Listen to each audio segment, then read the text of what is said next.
Teman-teman, di sini kita mendapat tugas lagi seputar bercocok tanam secara hidroponik. Nah, sebelum kita melakukan percobaan bercocok tanam secara hidroponik, kita tuh harus tahu dulu apa sih itu bercocok tanam secara hidroponik. Ada yang tahu? Baik, saya. Menurut yang saya baca bahwa bercocok tanam secara hidroponik itu menggunakan bercocok tanam menggunakan air, tidak menggunakan tanah, di mana bercocok tanam ini sangat tepat untuk kalau apabila suatu saat di masa depan bercocok tanam menggunakan lahan itu akan kesulitan. Jadi menggunakan hidroponik ini sangat tepat. Itu dari saya. Oke, selanjutnya, jadi tanaman apa saja yang dapat kita perlakukan secara hidroponik? Ya, dari tanaman yang dapat diperlakukan secara hidroponik yaitu contohnya seperti kangkung, yang seperti yang kita praktikkan saat ini, kangkung, pakcoy, sawi, kol, dan kubis. Nah, terus untuk syarat bercocok tanam itu apa saja? Oke, jadi syarat untuk bercocok tanam secara hidroponik itu ada 4. Yang pertama itu memerlukan lahan tertentu. Nah, lahan tertentu ini lahan yang bisa kita gunakan untuk bercocok tanam secara hidroponik, misalnya pipa, gelas-gelas plastik, dan ember. Yang kedua, menggunakan media air. Yang ketiga, jenis tanamannya itu tertentu. Yang keempat, waktu tanamnya itu yang cukup. Setelah kita tahu syarat-syarat dari bercocok tanam secara hidroponik, lalu cara perlakuan tanaman hidroponik itu seperti bagaimana?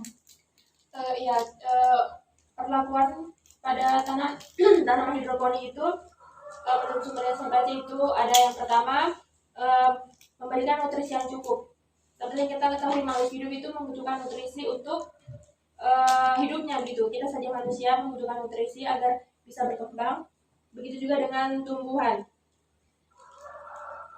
Pemberian nutrisi ini juga harus diperhatikan gitu, diberikan secara berkala. Kalau pada tanaman yang di tanah bisa itu diberikan pupuk misalnya kayak pupuk kandang, terus pupuk kompos, terus pupuk kimia gitu. Yeah. Tapi kalau di hidroponik itu berbeda, dia pakai larutan. Jadi itu kayak dilarutkan di bak penampungan gitu. Jadi pupuk sih, tapi pupuknya pupuk hidroponik yang khususnya. Kemudian memastikan bahwa tanaman ini mendapatkan sinar matahari yang cukup. Nah, kita tahu bahwa tumbuhan itu membutuhkan sinar matahari untuk proses fotosintesis. Nah, atau apa kalau proses fotosintesis itu proses pemasakan makanan pada tumbuhan. Terus saya juga baca kalau tumbuhan itu harus minimal mendapatkan sinar matahari itu 5 jam dalam satu hari, supaya perkembangannya itu bagus gitu. Terus yang terakhir itu pengecekan nutrisi yang cukup, ya lagi-lagi nutrisi lagi karena memang seperti nutrisi itu seperti apa ya, syarat utamanya gitu loh untuk bisa hidup. Apapun kan butuh nutrisi. Kita saja manusia kalau tidak cukup nutrisi di dalam tubuhnya kita juga pasti perkembangan dalam tubuhnya kita kan tidak bagus gitu. Ini saja. Apalagi kan ini hidroponik, berarti nutrisinya itu dari mana mau didapatkan kalau bukan dari penambahan pupuk tadi, nutrisi. Jadi harus di penambahan nutrisi, karena kalau tanaman-tanaman yang pada umumnya kan nutrisinya dari tanah langsung. Tapi ini kan medianya sudah air, jadi nutrisinya itu harus ditambahkan. Tapi saya juga pernah baca ada beberapa nutrisi yang bisa kita buat, pupuk alami yang bisa kita buat untuk hidroponik ini. Kalau mungkin kita mau beli yang di kios-kios begitu pasti mahal.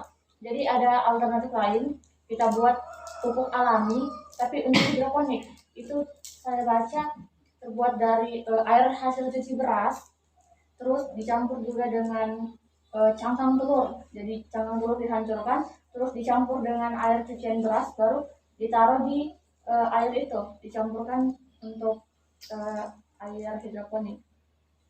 Seperti itu. Ya, jadi keuntungan dan kerugian apa saja kan yang dapat kita peroleh jika kita bercocok tanam secara hidroponik? Mungkin keuntungan dari bercocok tanam secara hidroponik itu Yang pertama, sistem hidroponik tidak memakan terlalu banyak tidak terlalu banyak ruang, karenanya tanaman ini tumbuh di dalam ruangan. Jadi seperti di balkon, di meja, dapur, atau di area lain di sekitar rumah. Yang kedua itu membutuhkan lebih sedikit air daripada tanaman seperti tanaman tradisional, begitu. Yang ketiga itu tanaman tumbuh lebih cepat dibandingkan dengan tanaman pot atau seperti yang di taman, tanaman yang ada di taman. Yang keempat itu berbeda dengan taman tradisional karena taman hidroponik ini tidak dapat dirusak oleh berbagai jenis hama yang tersebar di tanah. Yang kelima itu lebih cenderung tumbuh lebih cepat karena akarnya memiliki akses langsung ke semua nutrisi. Yang keenam itu pertumbuhan tanaman tidak tergantung pada cuaca luar maksudnya. Yang selanjutnya di sini kekurangan hidroponik. Yang pertama, tanaman yang ditanam di tanah dapat dibiarkan sendiri selama berhari-hari atau berminggu-minggu, tetapi juga tanaman hidroponik ini membutuhkan perhatian dan perawatan. Berarti di sini harus dalam setiap hari itu atau berminggu-minggu harus dirawat dengan baik. Harus Setiap hari. harus diperhatikan. Lebih ekstra sih. Jadi kekurangan yang kedua itu dia menggunakan banyak peralatan, pengetahuan dan keahlian yang diperlukan untuk membuat tanaman hidroponik yang lengkap di rumah. Yang ketiga itu tergantung pada air dan listrik, sehingga jika terjadi pemadam listrik dalam jangka waktu yang lama, maka tanaman mungkin tidak dapat bertahan. Berarti di sini maksudnya kalau arus listrik padam, berarti di sini juga dapat mempengaruhi proses pertumbuhan tanaman di karena kan airnya kan itu mengalir terus, air mengalir itu kan pasti menggunakan listrik gitu. Iya, kalau ini kalau menggunakan pipa paralon itu. Iya. Jadi airnya tuh harus selalu mengalir. Jadi pasti menggunakan pompa air untuk airnya bisa mengalir. Jadi kalau listriknya bermasalah, tanamannya bisa terganggu pertumbuhannya. Di sini kita akan melakukan percobaan penanaman bibit kangkung dengan menggunakan metode hidroponik. Di sini saya akan memperkenalkan alat dan bahan yang digunakan. Yang pertama ada bibit kangkung. Di sini kita gunakan sebanyak 15 gram saja. Ada air keran, gelas aqua, media tanam yaitu saringan, dan ember cat. Setelah itu ada tisu. Oke, langsung saja ke cara membuatnya.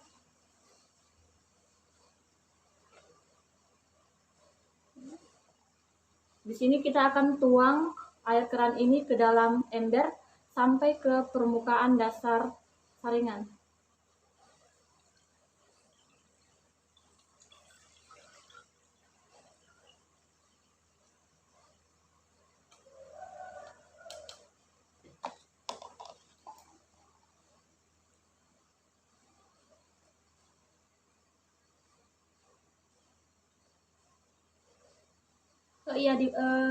Harus dipastikan bahwa permukaan dari saringan menyentuh air, tergenang oleh air.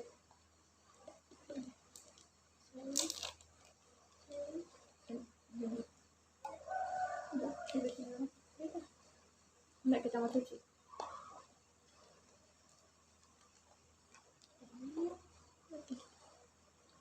Selanjutnya kita akan memisahkan antara bibit yang unggul dan bibit yang rusak. Kita masukkan di sini.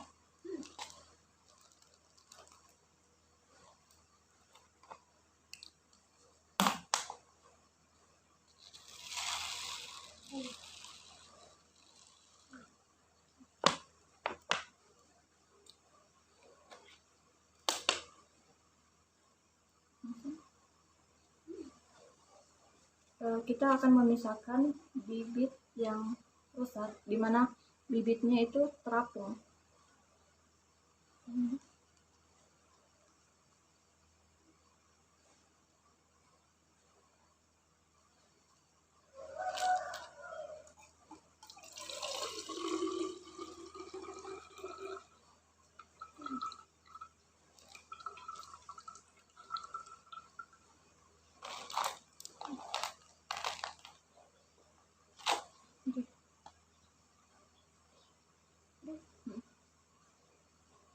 Selanjutnya ialah memasukkan tisu ke dalam saringan.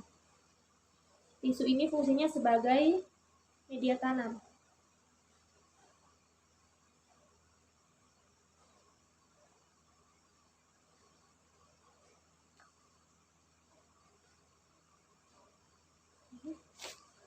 Berapa lapis?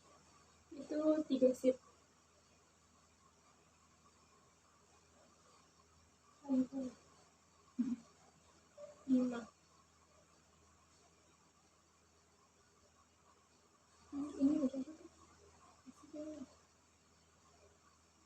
Enggak, ada sekali.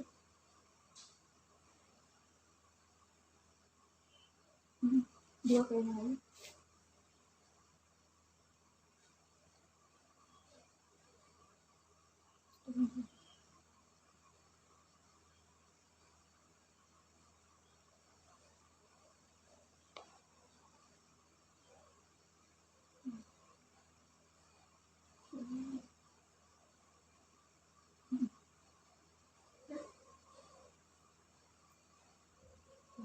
Ya, tadi kita menggunakan 7 lembar tisu sebagai media tanam. Selanjutnya kita akan menaburi bibit di atas permukaan tisu.